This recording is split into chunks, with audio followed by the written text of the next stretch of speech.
എപ്പോഴും ക്ഷീണം തോന്നാറുണ്ടോ? അല്ലെങ്കിൽ വളരെ കുറച്ച് ആഹാരം കഴിക്കുമ്പോൾ തന്നെ നമുക്ക് ഭാരം കൂടുന്നത് പോലെ തോന്നുന്നുണ്ടോ? അല്ലെങ്കിൽ ചെറിയ തണുപ്പിലും നമ്മൾ വിറയ്ക്കുന്നത് പോലെ തോന്നുന്നുണ്ടോ?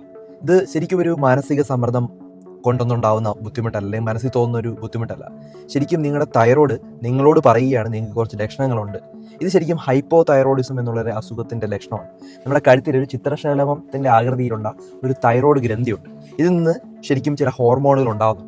ഈ ഹോർമോണുകൾ ഉണ്ടാവാത്ത അവസ്ഥയിലാണ് ഹൈപ്പോ തൈറോയിഡിസം ഉണ്ടാകുന്നത്. ഈ ഹോർമോൺസ് നമ്മുടെ ശരീരത്തിൻ്റെ മെറ്റബോളിസവും നമ്മുടെ ശരീരത്തിൻ്റെ ഊർജ്ജവും എനർജിയും എല്ലാം തീരുമാനിക്കും. അപ്പോൾ ഹോർമോണിൻ്റെ അളവ് കുറയുമ്പോൾ ശരീരത്തിൻ്റെ പ്രവർത്തനം താറുമാറാവും, അല്ലെങ്കിൽ മന്ദഗതിയിലാവും. അപ്പോൾ നമുക്ക് ക്ഷീണം വരാം, വിഷാദം വരാം, മറവി വരാം, മലബന്ധം വരാം, വരണ്ട ചർമ്മം വരാം, മുടി കൊഴിച്ചിലുണ്ടാവും, അങ്ങനെ പല തരത്തിലുള്ള ലക്ഷണങ്ങളുണ്ടാവും.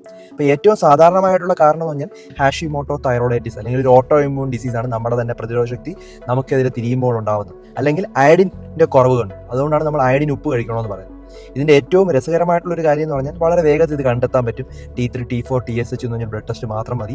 അതുപോലെ തന്നെ നമുക്ക് ചെറിയ ഗുളിക കഴിച്ചു കഴിഞ്ഞാൽ ദിവസവും കഴിച്ചുകൊണ്ട് ഈ ഒരു അസുഖത്തിനെ പൂർണ്ണമായിട്ട് കൺട്രോൾ ചെയ്യാനായിട്ട് പറ്റും. അപ്പോൾ എങ്ങനെ ഈ മരുന്ന് കഴിക്കണമെന്ന് ചോദിച്ചു കഴിഞ്ഞാൽ, നമ്മുടെ തൈറോയ്ഡ് മരുന്ന് നമ്മൾ രാവിലെ എഴുന്നേറ്റ് കഴിഞ്ഞാൽ ആദ്യത്തെ ഒരു മരുന്നായിട്ട് തന്നെ കഴിക്കണം. രാവിലെ ഒരു 6 മണിക്ക് കഴിക്കാൻ പറ്റുമെങ്കിൽ അതാണ് ഏറ്റവും നല്ലത്.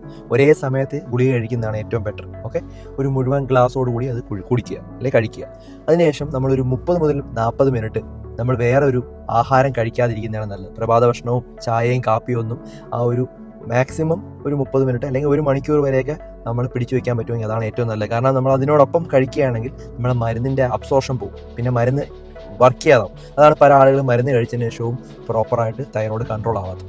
അപ്പം ഈ ഒരു രീതിയിൽ നമുക്ക് തൈറോയ്ഡിൻ്റെ അസുഖത്തിനെ കൺട്രോൾ ചെയ്യാനായിട്ട് പറ്റും. ധാരാളം ആളുകളുടെ അറിവിലേക്ക് ഈ ഒരു വീഡിയോ ഷെയർ ചെയ്ത് കൊടുക്കുക.